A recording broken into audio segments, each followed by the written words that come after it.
Hey guys, welcome back to the channel. We hope आप सब ठीक ठाक होंगे, मजे में होंगे।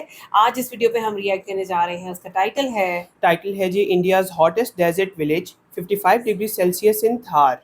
और निशाद पार्मर की ये वीडियो है जिसके ऊपर आज हम रिएक्ट करने जा रहे हैं। वैसे 45 डिग्री तो यहाँ पे भी आज लेकिन टच ये हो गया 10 है। डिग्री उससे भी ज्यादा हाई है, तो देखना हाँ, है कि वहाँ की हाँ, क्या सिचुएशन चल सिचुएशन रही है। होती है, ये वीडियो देख के पता चलेगा। जल्दी से चलते हैं वीडियो की तरफ। चलिए, इससे पहले वीडियो को स्टार्ट करें, चैनल पे नए तो प्लीज सब्सक्राइब कर लें और बेल आइकन प्रेस करना बिल्कुल मत भूलिएगा। हम चलते अपनी वीडियो की तरफ और आप देख रहे हैं एमजी रिएक्शंस।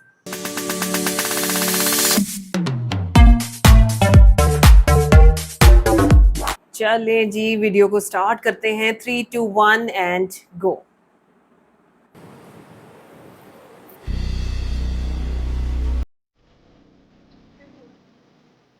अभी इस रेत का तापमान लगभग 55 डिग्री है। हवा आग की तरह बह रही है। इस गर्म रेगिस्तान में सुबह 10 बजे के बाद घर से बाहर निकलना भी गलत साबित हो सकता है। 10 बजे के बाद सुबह। लेकिन इन सब के बावजूद भी मदन अपनी बकरियां चराने 20 किलोमीटर दूर तक जाते हैं। सिद्दीक को अपने ऊंट के साथ चलते हुए लगभग 2 दिन हो चुके हैं और हुक्मदादा इस रेत में अपनी लकड़ियां उठाए झोपड़ी की तरफ जा रहे हैं। मैं हूं अभी भारत के थार डेजर्ट में, जो दुनिया का सबसे ज़्यादा आबादी वाला डेजर्ट है।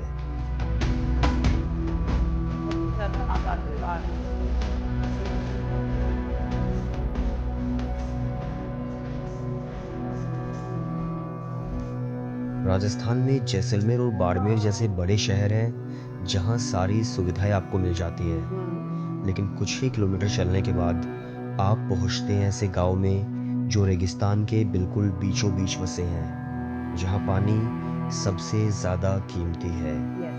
मैं इन गांवों के जीवन को समझना चाहता था कि ये इतनी गर्मी में कैसे जीवन का संघर्ष करते हैं, और इसी तलाश में मैं पहुंच जाता हूं एक बार फिर Thar desert, the land of extremes.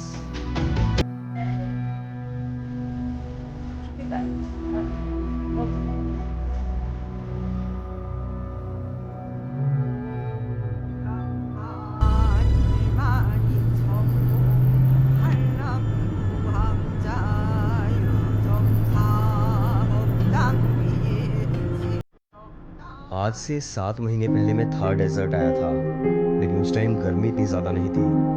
मैं थार को एक्सपीरियंस करना चाहता था पीक समर्स में, और इसीलिए अब मैं दोबारा मई के महीने में आया हूँ, जब टेम्परेचर 50 को पार कर देता है। अभी रास्ते बंजर हैं और हमारे अलावा यहाँ कोई दूसरी गाड़ी नहीं।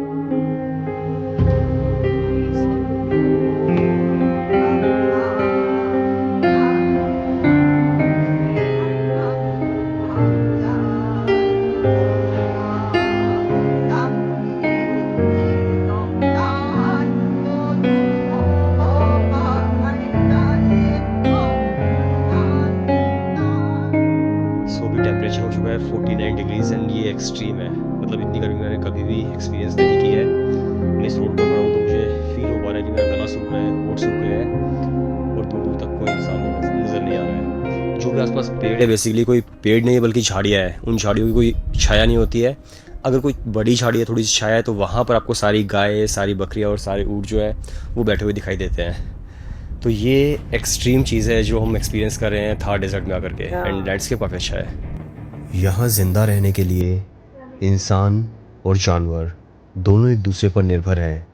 जब आप सड़क पर चलते हैं तो आपको काफ़ी सारे जानवर दिखते हैं। वो तलाश कर रहे होते हैं पानी और छाया की। तो सूखा है। यहाँ पेड़ काफ़ी कम है और छाया मिलना काफ़ी मुश्किल। ये भीड़ खुशकिस्मत है जिन्हें बस स्टॉप मिल गया। अब ये कुछ देर यहाँ आराम करेंगी और फिर कुछ देर के बाद अपने झुंड के साथ आगे बढ़ जाएंगी। तो शेडो जैसे तेज होगा ना, वो तरफ होता है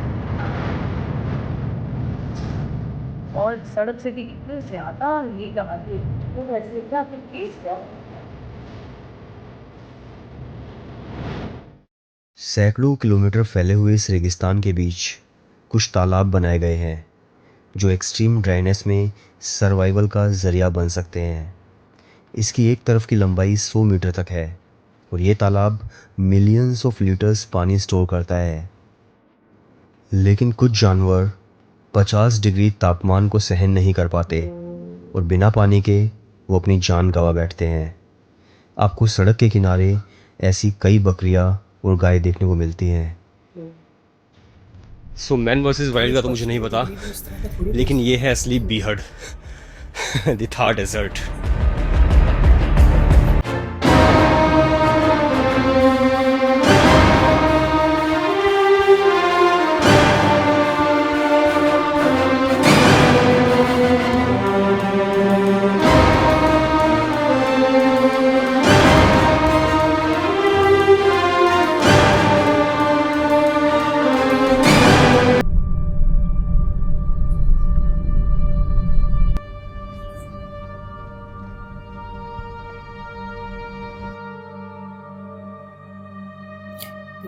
तो अभी भाई आप, मैं जैसे गाड़ी से जा रहा था, मैं आपको देख रहा था आप सामने से अकेले चलते हो आ रहे हो ऊँट के साथ। हाँ, तो आप कितनी दूर से आ रहे हो? हम यहीं से 30 किलोमीटर दूर से आ रहे हैं। 30 किलोमीटर।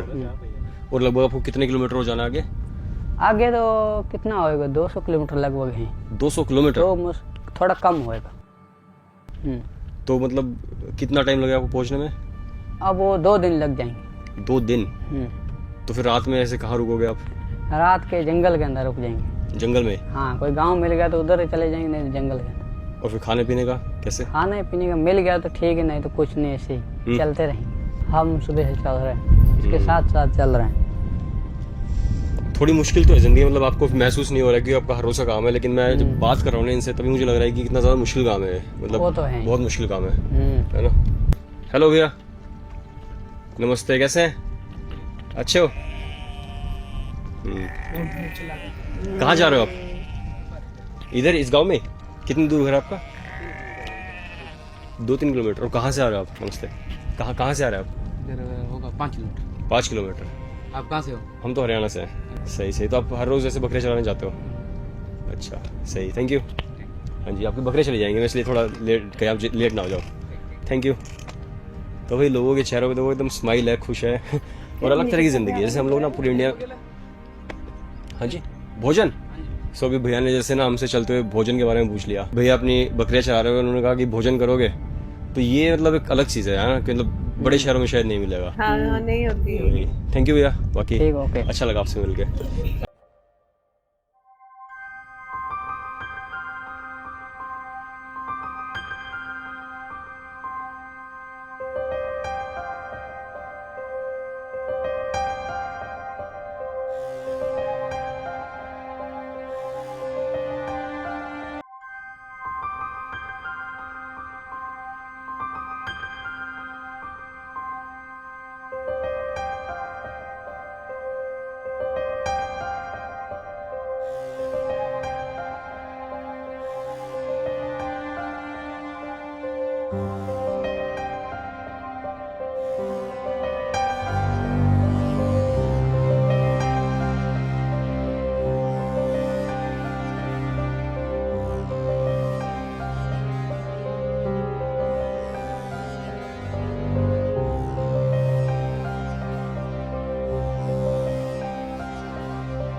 तो ये भाई का गाँव, भाई ने हमें इनवाइट किया अपने गाँव में।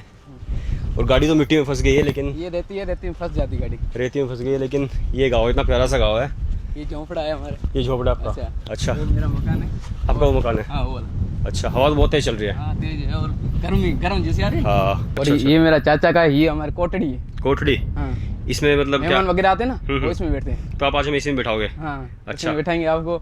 और अब बैठेंगे, बतल करेंगे, बातें वगैरह करेंगे। हाँ हाँ हाँ। थोड़ा बहुत। तो ये ठंडा रहता है। हाँ, इतना ठंडा रहता है, इतना तो रहता है। ये गर्मी में ना ज़्यादा गर्म हवा आती है ना, इसमें ठंडी हो जाती है। वो खाट हमारे लिए लेके आ रहे हैं क्या वो? हाँ, वो आपके लिए आ रही खटे। अच्छा, इसमें इसके अंदर खाट डलेगी। हाँ, ऐसा तो बना किस हुआ किस चीज़ से बनाते हैं इसको? है। ये है ना लकड़ी से बनती है। लकड़ी से। हाँ, लकड़ी से अच्छा। अंदर बनता है। नमस्ते भाई, कैसे हो भाई आप? वो बस देखो एकदम ना, बढ़िया। हमने लगान देखी थी, उसमें ऐसे ही घर बने हुए थे ना। हेलो। ये मेरी भतीजी है। अच्छा, आपकी भतीजी है? हाँ, निर्मा भाई। नमस्ते। नमस्ते। कौन सी क्लास में हो आप? बहुत गर्मी इधर है, ज़्यादा है। हाँ, गर्मी तो बहुत ज़्यादा है बहुत। अभी। अब आप देखो, अभी तो गर्मी का मौसम अभी आ गई है। अभी 2 महीने तो हमारे इतना गर्म हवा आएगी, एसी कूलर फेल हो जाती है। आपका क्या नाम है आपका? निर्मला। और आपका? वाह देखो कितना अच्छा बना हुआ है। चलिए। और आपका? सब शर्मा अच्छा रहे हैं है। काफी ज्यादा। तो यहाँ पे स्कूल में कितने बच्चे आपके सारे? कितने? 20 बच्चे हैं। और कौन सी क्लास तक है? 5 पाँचवीं तक है। फिर पाँचवीं के बाद कहाँ जाते हो पढ़ने? पोचिना और करड़ा गांव है 8वीं तक। अच्छा, आगे जाना पड़ता आगे है। 3 किलोमीटर आगे। फिर वहाँ स्कूल की बस वगैरह होती है? नहीं, कुछ नहीं, फिर कैसे? पैदल जाना होता है। पैदल 8 किलोमीटर तक स्कूल जाते हो? और 8 किलोमीटर आना? हाँ, गर्मी एक महीने के बाद में इतनी गर्मी ज़्यादा है। 10 बजे के बाद में 5 बजे तक तो अपन बाहर फिर भी घूम नहीं सकती, इतनी गर्मी ज़्यादा पड़ती है। तो यहाँ पे मतलब लगभग कितना, सबसे ज्यादा कितना तापमान चला जाता हुआ सबसे ज्यादा अब तक गया हो? मतलब 55 तक भी गया हुआ? हाँ, 55 से ऊपर ही जाता है। एक बार 56-57 आया था बीच में, 1 साल पहले 2 दिन 56 डिग्री आया था। 56 डिग्री? हाँ, अरे भाई, 56 तो बहुत ज्यादा है। गर्मी। और तो अब अंदर है ना, ये झोपड़ा फेल हो गया। क्या करें हम। गांव के जो बच्चे थोड़े से बड़े होते हैं फिर वो लोग बाहर ही जाते हाँ, होंगे। पढ़ाई करने के लिए बाहर भी जाते हैं। और इधर जो अब पढ़ाई किया हुआ है उसके बाद में जॉब करना है तो भी बाहर जाना पड़ता है, इधर जॉब भी नहीं मिलती। हाँ, सही बात। अभी ये रहती है इधर पास में, गांव भी नहीं है। देखो,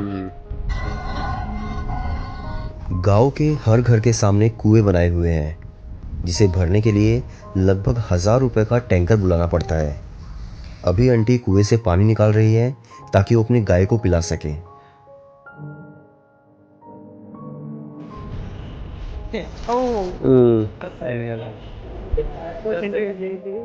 दूसरी तरफ मदन भाई हमारे लिए चूरमा बना रहे हैं। वो बाजरे की रोटी को घी और गुड़ के साथ अच्छे से मिला रहे हैं। ये चूरमा जो है ये हरियाणा और राजस्थान में काफ़ी ज़्यादा खाया जाता है।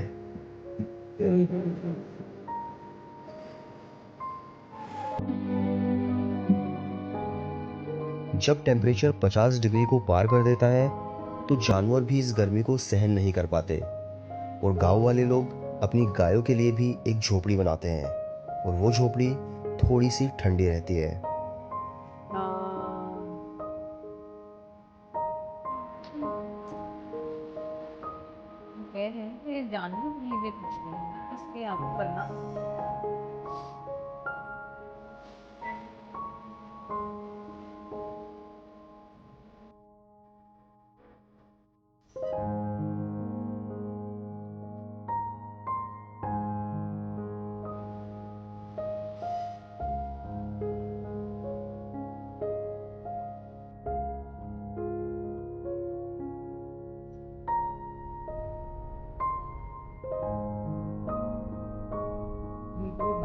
गांव के पीछे कई किलोमीटर तक फैले हुए सैंड ड्यून्स हैं। रेत हवा के मुकाबले 20 डिग्री ज़्यादा गर्म होता है। ये हीट को एब्जॉर्ब करता है और अपने अंदर स्टोर कर लेता है। यदि हवा का तापमान 50 डिग्री है तो रेत का लगभग 65 या 70 होगा। मैं कुछ देर उस गर्मी को महसूस करने उन सैंड ड्यून्स की तरफ जाता हूँ जो एक गाँव के लोग हर रोज़ सहन करते हैं। थोड़ा सा चलने पर ही हमें काफ़ी ज़्यादा पसीने आ गए हैं और अब मैं रियलाइज़ कर पा रहा हूँ कि जो लोग यहाँ पर भेड़ बकरियाँ चराने के लिए जाते हैं रेगिस्तान पार करके आगे की तरफ, तो उनके अंदर कितना ज़्यादा स्टेमिना होता होगा, कितना ज़्यादा गर्मी सहने की कैपेबिलिटीज़ होती होंगी। और यहाँ पर तो अगर आप थोड़ी सी दूरी चलोगे तो आपके पैर जो है रेगिस्तान के अंदर धंसते हुए जाएंगे, तो आपकी एनर्जी जो है और भी ज़्यादा लगने वाली है। तो काफ़ी ज़्यादा मुश्किल होता है रेगिस्तान के अंदर धूप के अंदर चलना। बहुत ज़्यादा आपकी स्किन जल जाती है और जो पैर हैं जूते आपके ऐसे बॉयल होते हैं। हाँ, आप रेगिस्तान में जितना पैदल चलते हो आपका गला उतना ही ज़्यादा सूखना शुरू हो जाता है। डिहाइड्रेशन बहुत ज़्यादा जल्दी आपको होता है, तो वो लोग पानी तो हमेशा आपके पास पानी होना चाहिए।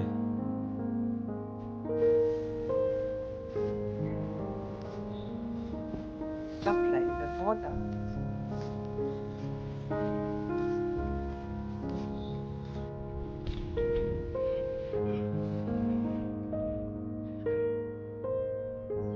इंडिया में इतने सारे लैंडस्केप्स देखने के बाद मुझे लगता है कि ये जो लैंडस्केप है बहुत ही ज़्यादा डिफरेंट है।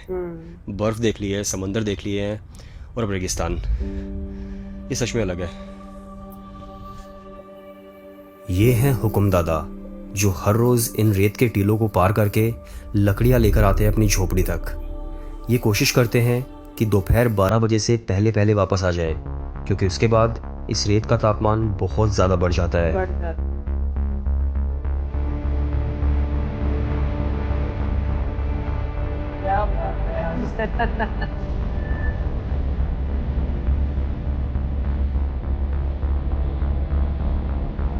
कंचन है और उनकी जरूरत शान है ना।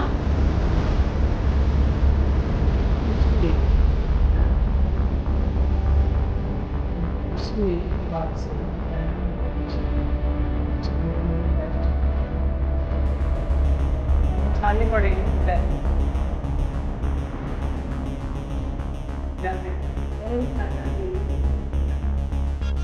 सब पानी की दिक्कत है और घास की है, खास तो पानी की है। बहुत गर्मी पड़ रही है, पौधा नहीं है, दूर पौधा है, मवेशी के घास नहीं है साहब। सरकार कोई मदद कर दे।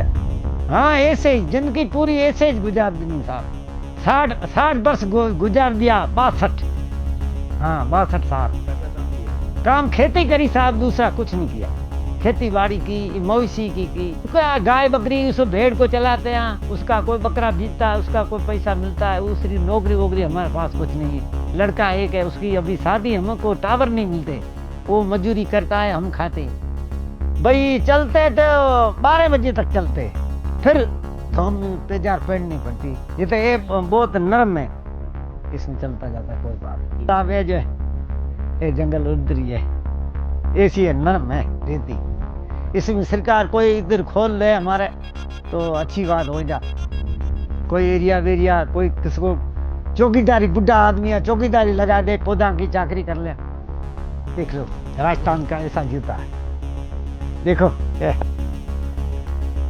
चमड़े का जूता, बहुत मजबूत है। हाँ एड़ा जो जूता पहनता हूँ, जंगल में चले जाते हैं, आधा दिन तो पानी नहीं होता तो चल जाता। हाँ अगर आपको लगता है कि आपकी लाइफ काफ़ी टफ है तो एक काम करो, 10-12 दिन के लिए थार डेजर्ट के अंदर आओ और यहाँ की ज़िंदगी जी करके देखो, और फिर आपके सारे भ्रम टूट जाएंगे। किसी ने बिल्कुल ठीक कहा है कि भ्रमण से मिटे सारे भ्रम, यानी कि घूमने से सारे हमारे भ्रम टूट जाते हैं और हमें अपना जीवन काफ़ी आसान लगने लगता है। 10-12 दिन तो बहुत बड़ी बात है, 2-3 दिन ही कोई गुजार गया था, इस जिंदगी को गुजार दी, बड़ी बात है। शाम के 6 बज चुके हैं और मदन भाई अपनी भेड़ों को इकट्ठा कर रहे हैं पानी पिलाने के लिए। ये कुआं उनके घर से लगभग 2 किलोमीटर दूर है। तो आपकी भेड़ें जो हैं वो कहाँ पे है? अभी आगे आगे? हाँ, एक आधा किलोमीटर हो जाए। तो मतलब आप वहाँ पे छोड़ देते हो उनको और फिर उसके बाद आप मतलब पानी वानी पीते खाते हैं, फिर लेके आते हो? लेके अपने आप आती है। अच्छा, अपने आप आती है, बाद में वापस पानी पिला के वापस छोड़ देंगे, तो वापस चली जाएगी। ये मतलब मुझे लगता है कि भेड़ों को चरने के लिए सबसे बढ़िया इलाका है ना? इलाका बढ़िया है, लेकिन यहाँ बारिश कम होती है इसमें। जितनी दूर तक देख रहे हो मतलब एकदम ग्रीनरी है, छोटी छोटी झाड़ियाँ हैं और ऐसे प्लेन है, ऐसे पहाड़ी नहीं है ना? पहाड़ी नहीं।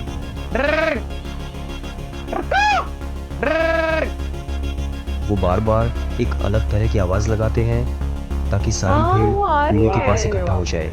ऐसा लगता है मानो वे अपनी भेड़ों से बात कर रहे हो। कितनी प्यारी लग रही है।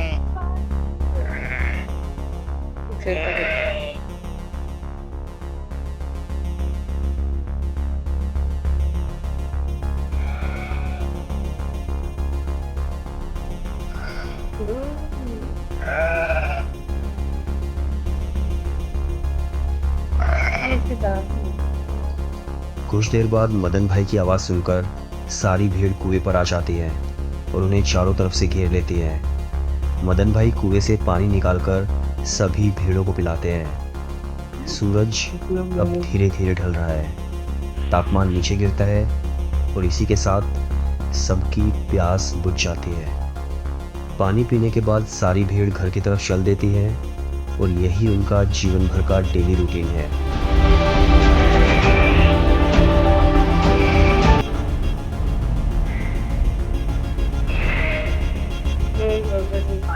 लेकिन यहाँ एक बच्चा और है कमजोर जो अभी तक कुएं पर नहीं पहुँच सका क्योंकि उसका एक पैर टूट चुका है। ओहो 1 महीने पहले इसे लोमड़ी ने काट लिया था।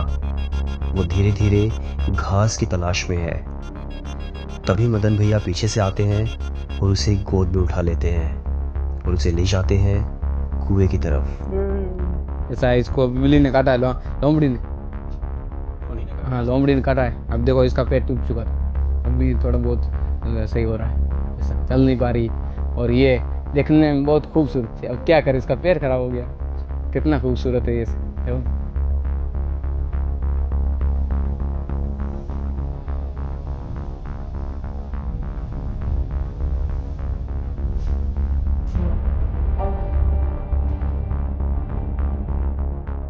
इसके बाद हम लोग चल देते हैं अपने घर की तरफ। मदन भैया अपना डेली रूटीन फॉलो करते हैं और हम लोग अपना।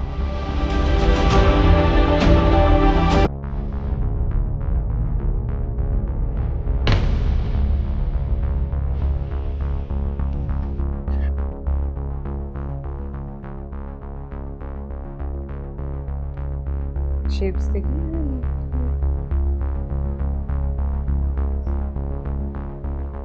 कभी कभी लगता है कि नेचर कितना ज़्यादा परफेक्टली डिज़ाइन है।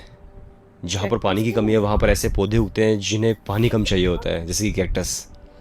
यहाँ पर ऐसे पेड़ उगते हैं जिनमें पत्तियाँ नहीं होती, सिर्फ डंडियाँ होती है, और वो बहुत घनी छाया देते हैं जिसके नीचे जानवर बैठ सकते हैं। अगर इस पर्सपेक्टिव से सोचते हैं तो लगता है कि यार कितना परफेक्ट है नेचर। जब भी मैं कहीं से जाता हूँ तो वो जगह मेरे जहन में कई दिनों तक रहती है। थार डेजर्ट जाते जाते मुझे काफ़ी नई चीज़ें दिखा रहा था। मैं देख रहा था कि रोड के साइड में काफ़ी सारी विंडमिल्स लगी हुई हैं और साथ में लगे हुए हैं सोलर प्लांट। और ये सोलर प्लांट्स कई किलोमीटर लंबे हैं। इसमें लाखों करोड़ों सोलर पैनल्स लगे हुए हैं। हालांकि हुकुमदादा और मदन भाई इस चीज़ को लेकर काफ़ी कंसर्न थे। उनका मानना था कि अगर हमारी ज़मीन पर सोलर पैनल लग गए तो हमारी घास खत्म हो जाएगी और ये गर्मी और ज़्यादा बढ़ जाएगी। उन्हें चिंता थी कि उनकी भेड़ बकरियां कहाँ पर चरेंगी। ये सारे ख्याल मेरे दिमाग में आ ही रहे थे कि मैं पहुंच जाता हूँ डीडवाना।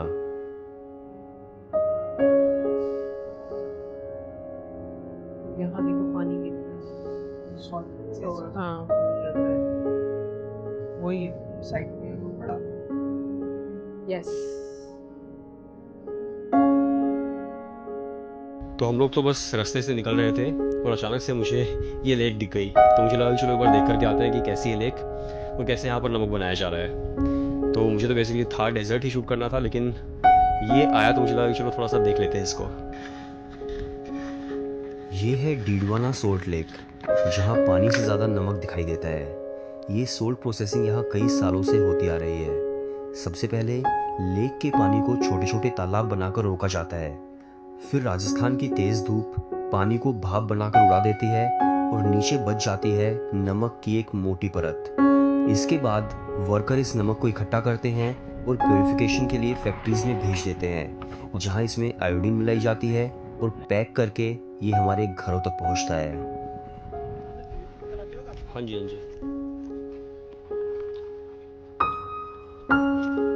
तो अभी ये प्रोसेस नहीं हुआ है, लेकिन इसका स्वाद बिल्कुल वैसे ही जैसे हम घर पे आता है। थोड़ा सा लगा बस अभी ना, बाकी लगभग वैसे ही है। तो बाद में आयोडीन डाल जाते हैं बाद में। हाँ। ऊपर से जब आप इस लेक को देखते हैं तो यहाँ पर अलग अलग तालाबों के अलग अलग रंग आपको दिखाई देते हैं। ये निर्भर करता है पानी में नमक कितना है, मिट्टी और मिनरल्स कितने हैं, पानी की गहराई कितनी है और उसमें मौजूदा माइक्रोब्स की मात्रा कितनी है, जिसकी वजह से ये लेक हमें मल्टी कलर दिखाई देती है।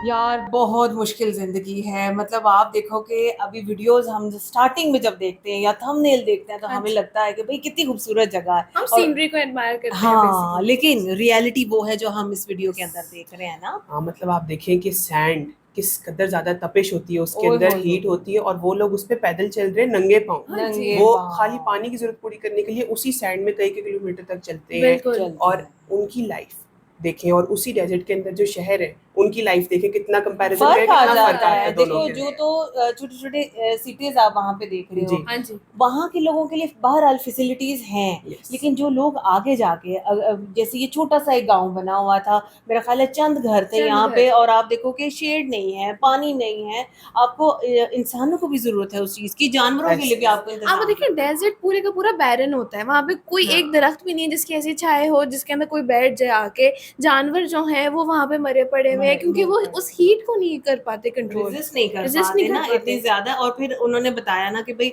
हम तो कह रहे थे स्टार्टिंग में कि भाई 45 डिग्रीज यहाँ पे टच हो गया तो कितनी गर्मी हो जाएगी। 55 से प्लस में उन्होंने बताया कि भाई टेम्परेचर जो चला सैंड का जाता है। है वो 70 डिग्रीज तक चला 20 जाता है। डिग्रीज प्लस के अंदर होता है। बहुत बिल्कुल। मुश्किल है सरवाइव करना, लेकिन बहरहाल ये रियलिटी है। और ये लोग हैं वो कि इसके बावजूद कोई फैसिलिटीज़ नहीं है, कुछ नहीं है उनके पास, लेकिन वो खुश नज़र आते हैं। और आप देखो कि मुझे इतना अच्छा लगा कि वो जो मदन भाई थे उन्होंने चलते चलते उनको बोला कि आप मेरे गाँव आए, मेरा गाँव पास है, और आप आए और खाना खाएं वहाँ पे। और फिर आपने गाँव में देखा कि कैसे सारे बच्चे सारे सब लोग इंतजामात आते फटाफट हुए और उन्होंने प्रॉपर मेहमान खाना बनाया हुआ है किसी को भी वहाँ पे बिल्कुल, कैटर करने के। हाँ, बिल्कुल ऐसे ही है। तो एंड पे कहा ये जा सकता है कि भाई छोटे शहर या छोटी जगह ज़रूर है, लेकिन इन लोगों के दिल बहुत बड़े हैं। Yes. बाकी वीडियो कैसी लगी, हमारा रिएक्शन कैसा लगा, आपने ज़रूर बताना। अगर अच्छा लगा हो तो हमारी वीडियो को लाइक और चैनल को सब्सक्राइब करना बिल्कुल मत भूलिएगा। मिलते हैं आपसे अगली वीडियो में, अपना बहुत ख्याल रखिएगा।